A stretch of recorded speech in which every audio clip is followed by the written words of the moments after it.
very good afternoon. It's 12:33. It's time for parenting. Today, right here on Lagos Rocks 91.3.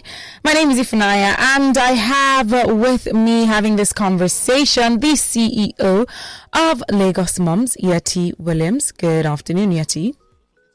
Good afternoon, Ifi. How are you? I'm great. How are you? I'm good, thank you. Fantastic.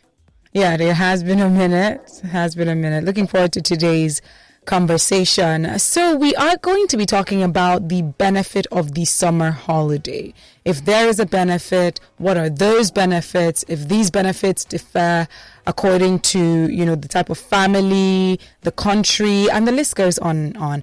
I want to ask you, Yetty, what are those benefits of a summer holiday?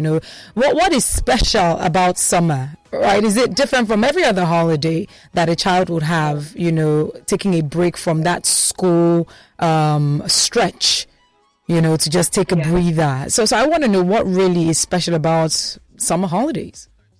Okay. Great place to start. And, let's, talk about what's the big deal about the summer holiday. Mm-hmm. Children typically get 3 main holidays during the school year. Right, there's when they resume August, September, they will have December holiday, which is usually 2 or 3 weeks, depending on the school, the country, and then they will probably have an Easter holiday as well, which will be around Easter, March, April. That will usually be another maybe 2 or 3 weeks, depending on the school. And then the summer is significant because, first of all, it's the longest holiday children have during the year. It's typically 8 weeks, 6 to 8 weeks. So we're talking about 2 months where children are on holiday. The other significant thing typically about the summer or long holiday, whatever you call it, is that it's typically for a child is transitioning. They're either transitioning from, nursery to primary, primary to secondary, or secondary to university, or they're just going from class to class. So there's usually a big change happening at the end of the summer. The children finish, they have this long break, and they're coming into something new. The new could be a new school, a new class, a new year, new friends. There's always going to be something very new happening at the end of the summer. So I think that's what makes it very different. And why I want us to talk about what the benefits are is I'm seeing a lot of situations where it's not being optimized. That whole period is not used as well as it could be used. And then sometimes when children then get it back into school, a lot of teachers find that there's certain children who, when they resume after the long summer holiday in September, they struggle with getting back into school routine because they've been off for so long. So over the years of, talking to parents, talking to teachers and experts, we see that there is a way to ensure that the children benefit from having such a long holiday and that they don't get back to school and then they use the first few weeks, almost half of the term, just having to get back to being used to reading and doing homework and sleeping early and all of those things that the children would tend to have forgotten over a summer holiday that wasn't properly maximized and engaged. All right. Thank you for that nice introduction. I guess this is the best place to actually ask what constitutes an ideal summer holiday for kids, right? Because you did mention that the teachers would notice some kids are able to pick up quickly. Others are still, dragging their feet, not necessarily because they're lazy or they're dull, but maybe, that break that was not properly utilized, gave them a detachment, so to speak, from what they were used to at school, where their brain is in constant use and they're getting engaged in activities and all and stuff like that, as opposed to just not doing anything, during the summer holidays. I want to know what constitutes an ideal summer holiday. One of the things that we know from research is that children thrive on having routine and structure. Children do very well having routine and structure. And even better to having routine and structure is having a routine and structure that they understand. So it's not about just, shouting or saying that's just what it is. They need to understand what the routine is, what the structure is, and what's expected from them. So what tends to happen sometimes over the summer holiday is that then there's no structure, right, at all. So we're talking about for a period of 6 weeks to 6 to 8 weeks. Some children, they wake up when they like, they do what they like all day. Some of them just spend hours on screen, talking about junk screen, not useful screen time. They just spend all summer from morning to night watching their favorite show on whatever platform they are using. There's no structure. They're not engaged in any learning. They're not participating in house chores. Parents themselves are just looking at, if you're on a holiday, let me enjoy as well. Parents are not necessarily engaging with the children and teaching them anything or sharing values, So that can be the downside of a child who has no structure and no plans over the summer. That is too long a time for a developing mind, for a developing child to be left to do whatever it is they want to do. Now, the benefit of a summer holiday is the fact that children should take a break. Children should rest, yes. But a child resting and doing nothing for 1 or 2 weeks of a whole holiday is very different from a child doing nothing for almost 6 to 8 weeks. So what is necessary is that parents have a bit of a plan based on the age of the child. So we can also break it down a little bit. A child between 0 and 5, what you would kind of expect them to do is very different as they get older. But one of the things that we've also seen with research is that children in primary school ages, especially like maybe between that primary 3 to 5, if they are not doing any kind of engaged, structured academic work at all, they actually lose a certain percentage of what they learned during the previous school year. So let me say that again. If a child, for example, finishes primary 2 and they don't do any kind of engaged learning at all over the summer, nothing, no reading, no going over their math, nothing at all, nothing academic at all. When those children resume in primary 3 at the end of the long holiday, a lot of them, it shows that they've lost a good percentage of what they learned in the year before. So they are the ones sometimes that they actually start at a disadvantage in the next year because they're having to relearn their words, relearn how to read, relearn how to do basic sums that they had learned before. So for parents with children in that age group, what you want to do is 20 or 30 minutes a day is enough. Just have them sit down and do workbooks. Get them workbooks, print it out on the internet. Or you can use the many platforms online that are free, where a child can go and practice, sums, arithmetic, do some grammar.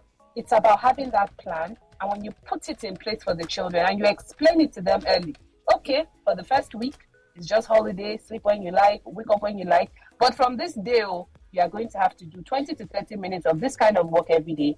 After you do that and you complete it, then you can do these other things. I found that that's very useful and helpful. And then usually those children get back into school a bit more ready to go.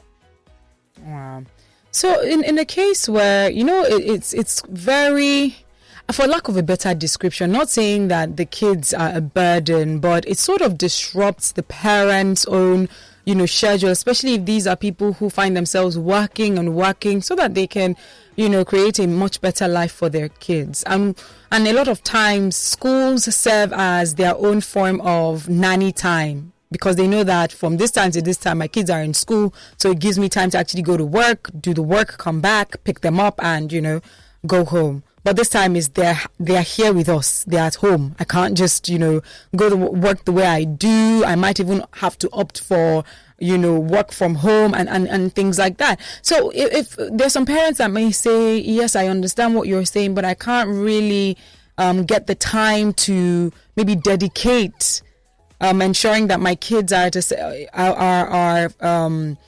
a certain routine and they're engaging in a form of learning that will just keep their brains busy all throughout the summer holiday, so that when they get back to school, they're still sharp.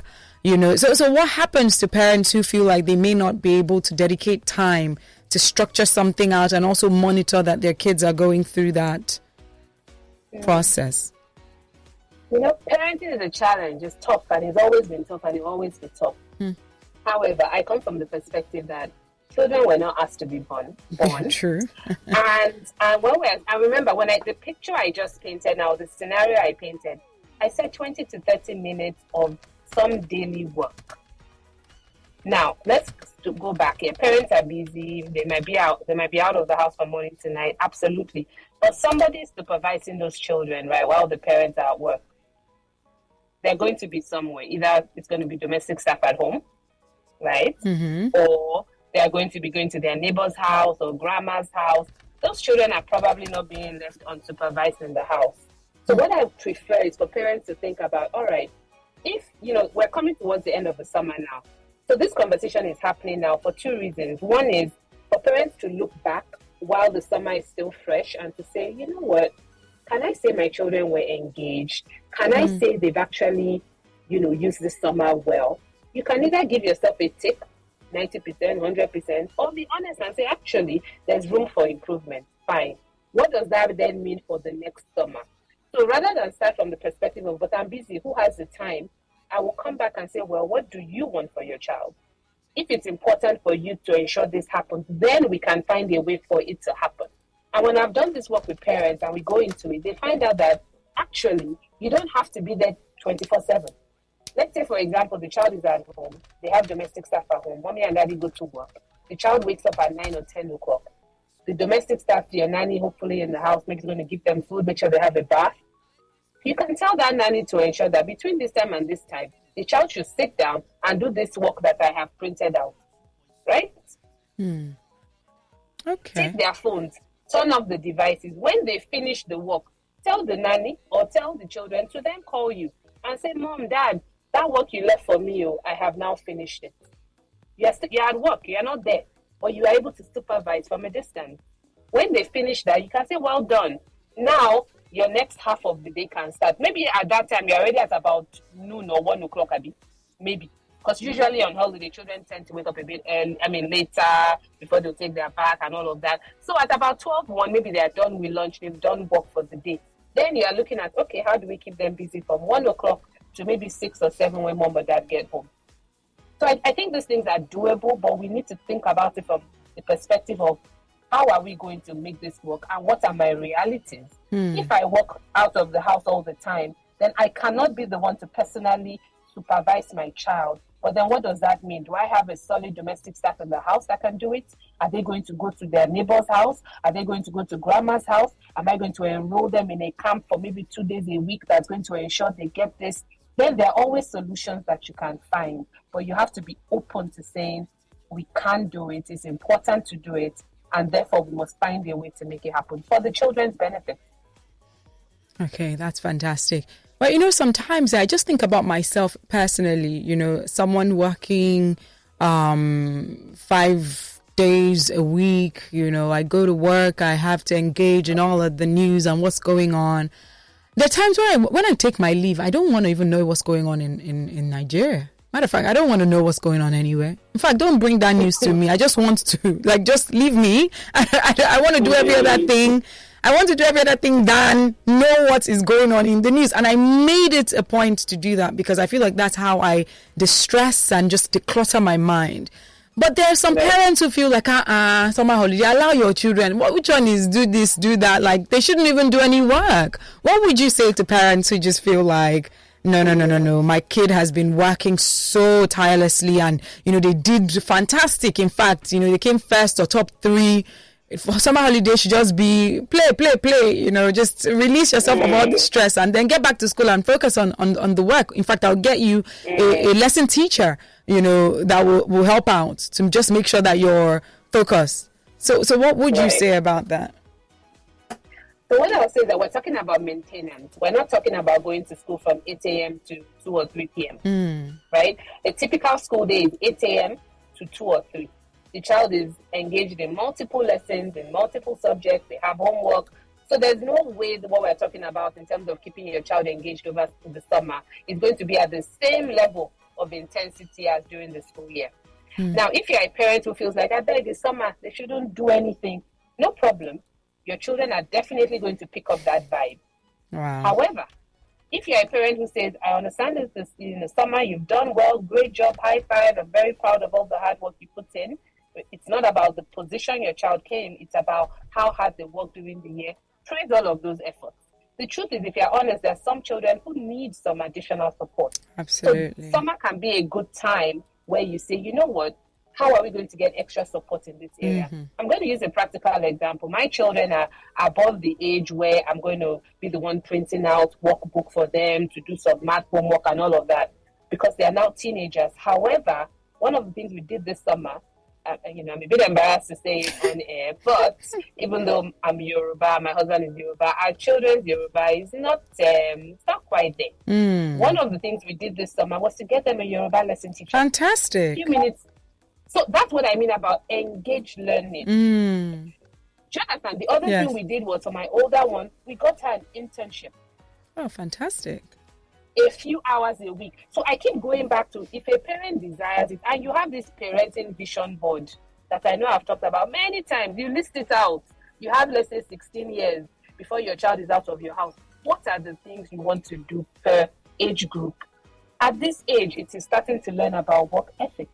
So she had a job. It was a few hours a day. It wasn't about whether or not she was being paid, but going there, going to work, learning about it, discussing, earning, seeing how much you have to put in to earn.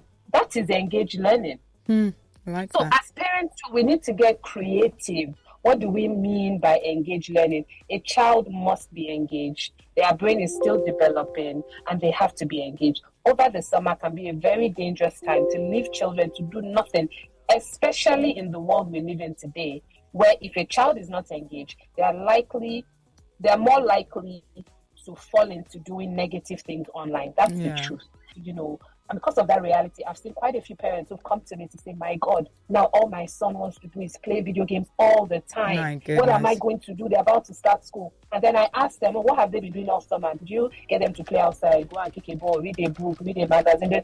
No, you just wake up, you won't even have a bath. I even have to force him to eat. And he just plays video games from morning to night. My goodness. You did that all summer.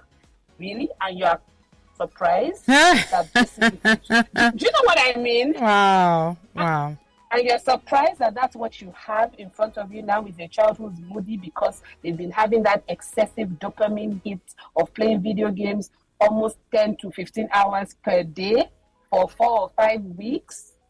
Come on. So can we be honest with ourselves that children need us to guide them? And because they're on summer doesn't mean that all common sense seems to fly out the door and we just say, do whatever you want, especially because children today, do what you want is not going to climb on trees outside, Abby. They're not climbing trees. They're not playing outside. They're probably not playing football. They're sitting down in front of a screen, consuming junk for most of the time. That is very negative for any child. All right. Thank you so much, Yetty. Before we wrap this up, I want to know, because you made reference to your daughter having, work experience. And I want to know what you think the ideal age is, because I know that parents have gone as, far as ensuring that their kids understand finances, and they either do it through engaging them in forms of maybe like mini business plans, or, giving them a certain allowance, and making sure that they manage it and all that. But when it comes to actually working, maybe taking your child to an organization as an intern, I want to know what age you think is appropriate for that. Everything they're all building blocks. Okay. They're all building blocks. I remember the very first time I enrolled the children in a kiddie MBA camp. It was what they called it. MBA? That was what I was really teaching them entrepreneurial skills. Okay. They were 7 and 5. Do you know the lessons from that summer hasn't left them? Wow. Because they learned how to work in a team. They actually had to create artwork, and they had to go to a movie theater, I think it was the IMAX in Lekki, to sell their work to people. Wow. The skills they learned. Yes. So my point is, as parents, please, I want us to think of parenting as fun. Maybe it's because of what I do. I think parenting can be an amazing experience. Absolutely. If we plan properly and look at these children we have a window to train them. And there's there are building blocks that you must put in place so that when your child is older, I keep saying that you don't wake up one day and meet your teenager suddenly. That teenager was nurtured into that teenager you are now seeing in front of you, right? So to answer your question specifically about work experience, I would say number one, it depends on the maturity of the child. But anything from as young as 13 years old, a child can do a few hours of work somewhere. And don't think about it as something too fancy. Obviously, make sure it's a safe environment, but it can be family and friends. Can my child just come and work 2 hours in your office doing this and that. As they get older, it doesn't have to be 2 hours per day. It starts to become longer. It starts to become, actual work that can even get on their CV. So I would say from as early as 13, they can probably start doing external work. But earlier than that at home, mom and dad, you can teach them about money, about saving, about investment, about earning. I remember many times, we talked about it before on this show, many years ago when my children were talking about summer. And I wanted them to realize that traveling for summer is not a right to. It's a privilege. Okay. It's a privilege. It's a privilege because mom and dad are working hard. We want to go on summer. And because you are our children, guess what? We're taking you. However, it's not your right. Oh, do you know how much it is to buy tickets? Because even many, many years ago, I told them, how much are you going to make to help us with paying for the tickets? Do you see how that's a lesson right there? It's not an entitlement. Mm-hmm. It costs money. It's based on hard work. And in fact, what can you do to contribute? We wrapped so many lessons up into that one thing, and they created a product, and they started selling it to their grandma, aunties, uncles, and they made some money, and they were proud of what they made. So to answer your question, it's never too early, but as parents, let's have a plan. What do we want them to learn by certain times, and how can we start to infuse those lessons bit by bit?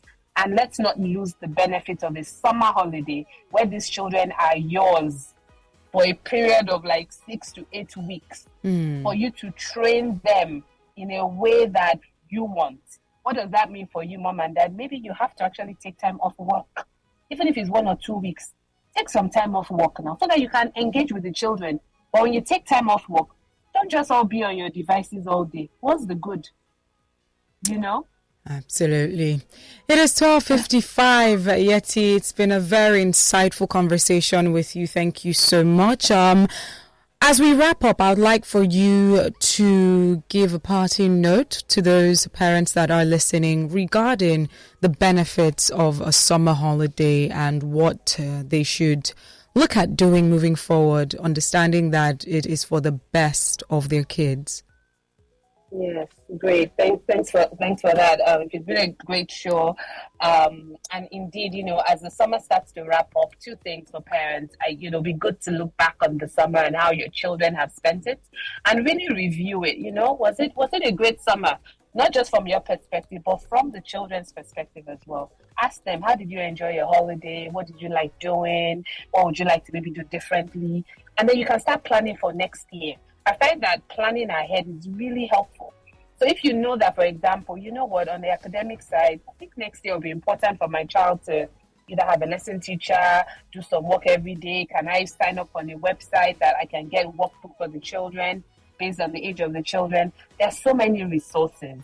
The summer is great because the children get to rest. They can break their routine a little bit. But let's keep in mind that a child is developing. So having no structure, no plan, for 6 to 8 weeks can be detrimental to your child based on their age as well.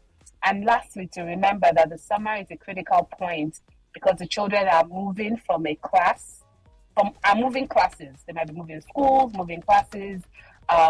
It's important to make sure that you're preparing your child for the next year. And what that means is keep them engaged, keep them learning, so that at the end of the summer, you don't look back and think, oh my God, we just wasted 6 to 8 weeks and the children didn't learn anything. Absolutely. Absolutely. Thank you so much, Yetty. For those who would like to follow you or just get more of your amazing content on parenting, how can they do that? Yes. You can always find a lot of resources on everything parenting on our website at lagosmoms.com.